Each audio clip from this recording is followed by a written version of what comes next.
A gente recebe neste momento, aqui no nosso All News, a promotora de justiça do Ministério Público de São Paulo, ela é presidente do Instituto Pró Vítima. Ela está aqui conosco para falar conosco, ela acompanha muito casos de feminicídio e pode nos ajudar a esclarecer este e outros casos também que estão em andamento. É a doutora Celeste Leite dos Santos. Me levanto para recebê-la aqui. Muito obrigada por estar aqui conosco hoje para falar sobre este assunto. Bom dia. Bom dia, o prazer é meu de poder falar com os ouvintes e telespectadores do canal ON.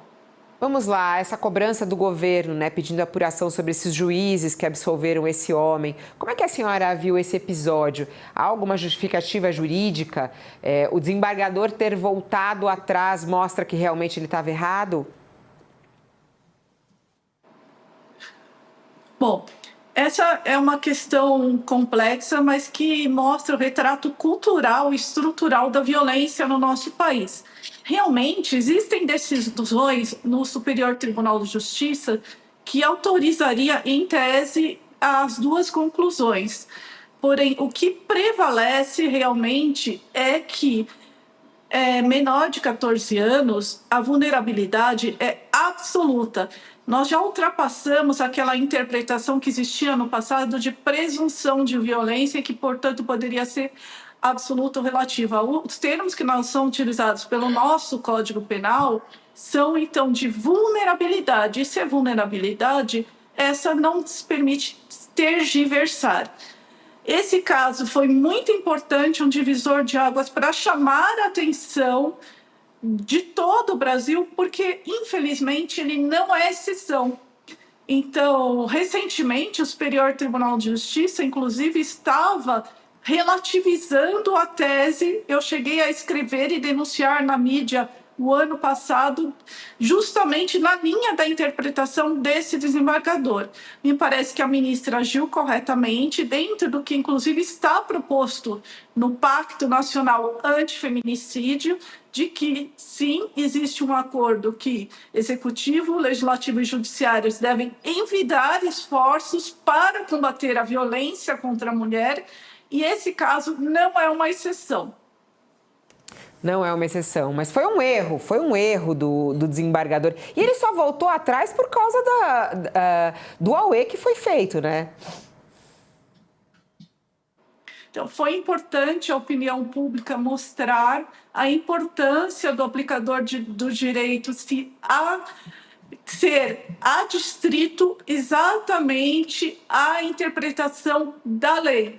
Mas, assim, eu repito, em tese, ele não está sozinho nessa interpretação. O Superior Tribunal de Justiça, que é o órgão que estaria acima, tem acordos no mesmo sentido. Então, é importante realmente nós trazermos isso ao público para mostrar que não adianta nós termos uma lei que protege a infância, que protege a mulher, se na prática são adotadas soluções patriarcais do século passado para absolver pessoas que praticam crimes hediondos, como o crime de estupro de vulnerável. Isso é muito grave e nós precisamos atuar. Outro ponto importante então, que cada um tem que fazer a sua parte. O CNJ atuou bem, mostrando, olha, esse tipo de interpretação nós precisamos abolir do nosso sistema jurídico. Agiu bem a ministra ao falar, não, precisamos enfocar esses casos em que o judiciário não está cumprindo a vontade do legislador. Não que essa interpretação, eu digo e repito, ela não é isolada. Esse que é o problema. Se fosse caso... Esse ponto que a senhora está mencionando é o que chama mais a atenção, né? Porque não precisaria nem a lei, o bom senso já diz, não é? Eu até fico a imaginar um desembargador desse, se tivesse uma filha de 12 anos que fosse estuprada, se ele teria o mesmo entendimento, né? Mas nós temos o Código Penal, que é muito claro, e diz, olha, estupro, ou mesmo ato libidinoso com menor de 14 anos, é crime, punível com até 14 anos de cadeia. Aí cria-se um termo bonitinho, o distinguishing, um termo em inglês, para dizer que, olha, determinados casos pela distinção, pelas características que o envolvem, podem ser interpretados à margem da lei. E aí vem essa teratologia, para usar a expressão dos advogados, quando se deparam com uma monstruosidade jurídica, né?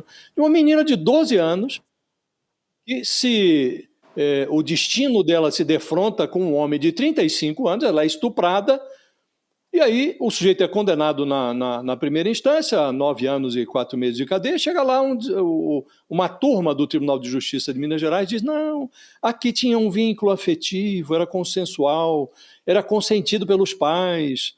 Então, os magistrados enxergaram nisso uma relação análoga ao matrimônio. Chegaram mesmo a dizer que a menina já tinha relações sexuais anteriores, quer dizer, foi estuprada uma vez, pode ser estuprada novamente, quer dizer, foge à lógica. Mas o que eu queria lhe perguntar é, por que os tribunais, e aí estamos falando até do Superior Tribunal de Justiça, não é?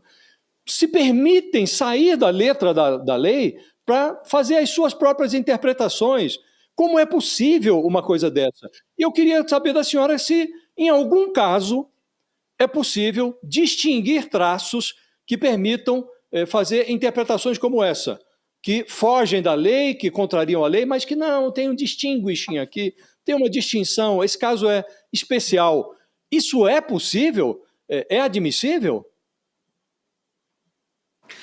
Josias, na minha visão, até para deixar claro, eu apontei primeiro como os tribunais decidem nesses casos, que existem as duas interpretações, prevalece o entendimento de que a vulnerabilidade é absoluta, portanto, não tem que tergiversar, não existe isso de distinguish, até porque nós adotamos o sistema da civil law.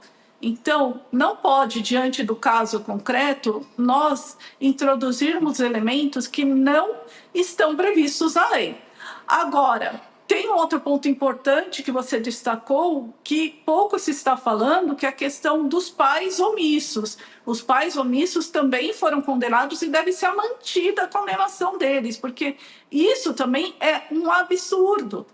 Criança não casa, criança ela tem direito à infância. Nós adotamos diversos tratados internacionais, o Estatuto da Criança e Adolescente protege a infância e nós estamos vendo que de forma recorrente tem uma tentativa de retrocesso para que não haja essa proteção à infância. Então, o que nós estamos vendo? É uma culpabilização da vítima, né? Nós buscamos, então, sempre colocar na mulher a culpa por ter sido vitimada. Nós precisamos, aí voltando no Pacto Antifeminicídio, de cada um fazer a sua parte. O judiciário não faz a sua parte quando ele adota interpretações que fogem ao proporcional e razoável.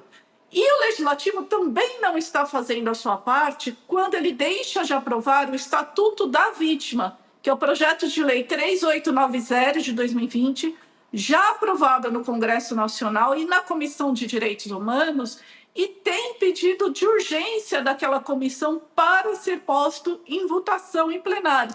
Isso desde outubro do ano passado. E por que isso é importante? Porque nós precisamos nos especializar no combate à violência, não adianta só legislação. O Estatuto prevê uma plataforma unificada, sistema de saúde, assistência social, segurança pública. Isso, a partir disso, nós vamos poder concentrar todos os dados e permitir um enfrentamento correto à violência contra a mulher, inclusive com ferramentas de inteligência artificial, como o clustering e outros tipos de aplicações que permitem um diagnóstico mais preciso dessa situação. Importantíssimo, doutora Celeste, isso que a senhora está falando, sobre o sistema como um todo e como ele não funciona, né? Hoje eu fiquei muito mal ao acordar e ver a notícia, uma das notícias mais vistas na página do UOL hoje, é justamente esse caso que aconteceu na Grande São Paulo, mais um feminicídio. E a gente fala isso com muita dor, porque essa mulher que estava sendo ameaçada por esse ex-companheiro, ela procurou o sistema, né? Ela fez as reclamações, ela fez as denúncias contra ele, de que ela recebia as ameaças. E isso não evitou que ela fosse morta com facada no pescoço, num shopping na Grande São Paulo. Esse é mais um caso absurdo de feminicídio de uma mulher que é morta por um ex-marido e que não recebe o apoio da sociedade, do Estado, da polícia e sei lá mais de quem, entendeu? Porque ela foi morta mesmo depois do pedido de socorro e ajuda, né? A Polícia Civil de São Paulo pediu agora a prisão preventiva desse homem, que é acusado de matar a ex-companheira dentro de uma loja, num shopping em São Bernardo do Campo. O nome dele é Cássio Henrique Zampierre, ele tem 25 anos, né? Foi preso em flagrante. Ele foi baleado por policiais que atenderam a ocorrência e está internado sob escolta policial. Os investigadores disseram que o ataque foi realizado com requintes extremos de crueldade e de violência. O nome dela é Cibele Monteiro Alves. Ela morreu depois de ser esfaqueada no pescoço dentro de uma joalheria no shopping. Ela tinha rompido a relação em abril desse ano, já tinha registrado 2 queixas de agressão contra ele. A jovem tinha 22 anos e também tinha uma medida protetiva de urgência, que não adiantou. O que a gente diz, hein, a respeito disso? Quando a gente vê um caso como esse, o que a gente pode dizer para as mulheres que sofrem ameaças? Quer dizer, a gente nunca vai estar protegida, doutora Cibele?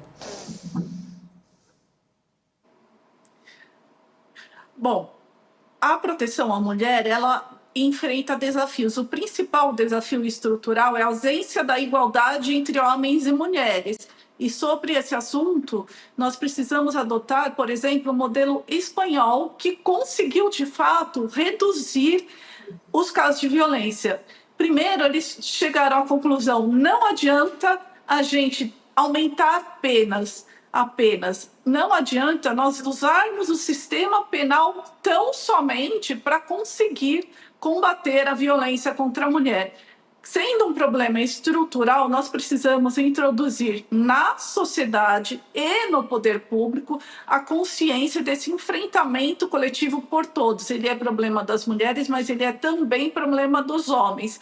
Então, primeiro, nós não podemos deixar o peso da denúncia recair somente sobre os ombros da vítima.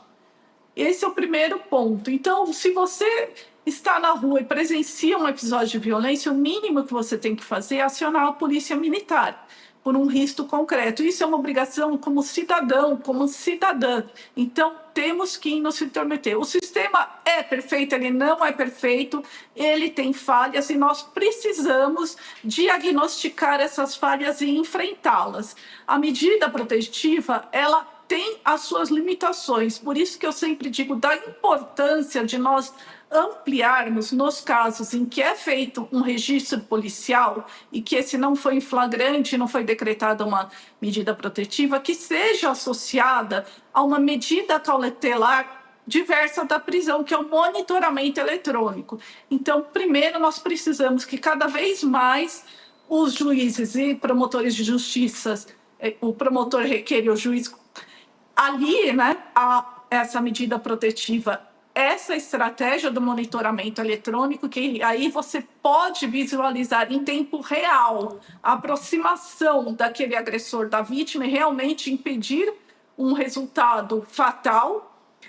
E também precisamos que o executivo colabore, porque não adianta o judiciário decretar, como já aconteceu em muitos casos, e o executivo não ter o equipamento. Então, isso é algo totalmente previsível. Nós já sabemos quantas medidas protetivas são concedidas ano a ano. Nós já sabemos as estatísticas de violência. Então, é muito fácil para o gestor público fazer um cálculo de quantos equipamentos ele vai precisar para poder fazer uma proteção real daquela vítima. Um outro ponto que o poder público, o executivo, ele tem que investir em aplicativos e em estratégias que foi feita na Espanha também, que é o Viogen. O que esse Viogen faz na Espanha? A autoridade policial, ele cadastra em tempo real e é feita uma análise preditiva. Ele cadastra todos os dados da vítima, todos os dados do agressor E, depois do registro desses dados, também há uma análise de como é o relacionamento. Então, com isso, Sim. você já pode predizer a possibilidade daquela agressão física virar algo mais grave, com o resultado fatal. Então, nós estamos falando de mortes que são absolutamente evitáveis e que precisam de investimento para que seja eficaz. Muito obrigada, doutora Celeste, por contribuir aqui com o nosso All News. Uma boa tarde para a senhora. Obrigado. Boa tarde, boa muito tarde. Para quem está conosco na TV, o intervalo, mas a gente segue aqui pelo YouTube. Vou passar a palavra aqui para o Sakamoto, porque eu estou engasgada realmente com essa história. Vamos lá, Sakamoto, quero entender aí o que você pensa a respeito de mais esse caso. O sistema não é perfeito, mas ele falha e ele falha brutalmente. E as mulheres seguem sendo mortas. A gente tem uma triste situação causada por... São dois pontos que precisam ser atingidos simultaneamente para você poder entender a responsabilidade sobre isso.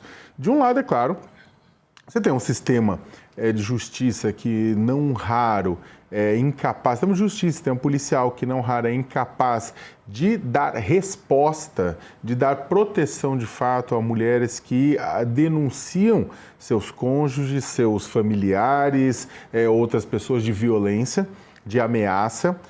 A palavra da mulher muitas vezes não é levada em consideração e depois a pessoa fala, era verdade, quando ela já virou um cadáver e jaz inerte, depois de uma violência, depois de um ataque, depois de um assassinato. Então, o que acontece? Primeiro, é um sistema que não tem sido capaz de dar resposta e garantir proteção para essas pessoas, de processar rapidamente essas pessoas, de evitar de fato que pessoas que sejam perigosas estejam em circulação. Isso aí é uma parte da história. Uma outra parte da história vem de casos, a gente tem visto violência contra as mulheres, assassinatos que vêm sem o aviso prévio, sabe? Sem elas terem feito esse aviso. Sem elas terem feito olha, eu estou sendo vítima de ameaça, etc. Não, quando se descobre que havia um problema, ela já está morta, né? Para essas questões, muitas vezes não vai bastar você aumentar a pena, você gerar um sistema de proteção melhor. Para as outras questões, sim, mas para essa não vai adiantar, porque essa pessoa vai matar independentemente de ela saber que a pena é 5, 10, 15, 20 anos, até porque a gente está falando de muitas vezes de homens covardes, frouxos, que depois de um ato desse ainda comete suicídio. Frouxo, covarde, né? Totalmente, sabe, é inacreditável. Para essa segunda parte, tem uma responsabilidade que não pode ser só do Estado, mas é nossa como sociedade. A gente precisa criar esse caldo, criar essa percepção coletiva de que violência contra a mulher é inaceitável. Só que isso acontece o contrário no dia a dia. A gente banaliza a violência contra a mulher em diversas formas. Eu digo nós, porque estamos falando de nós homens. Nós banalizamos violência contra mulheres. E essa banalização não é só através da porrada física, do ataque, do assalto, do estupro. Não. São outras formas de violência que acabam colocando as mulheres como cidadãs de segunda classe, que depois se traduzem naquela percepção de que posso matar porque é meu objeto. Vocês estão entendendo isso? Ou seja, tem uma parte de punição. Claro, aumento de lei, atuação policial. Tem uma parte que a sociedade precisa agir. Por quê? Porque, caso contrário, vamos continuar vendo vítimas. Tem um pessoal que mata e não está nem aí com a pena.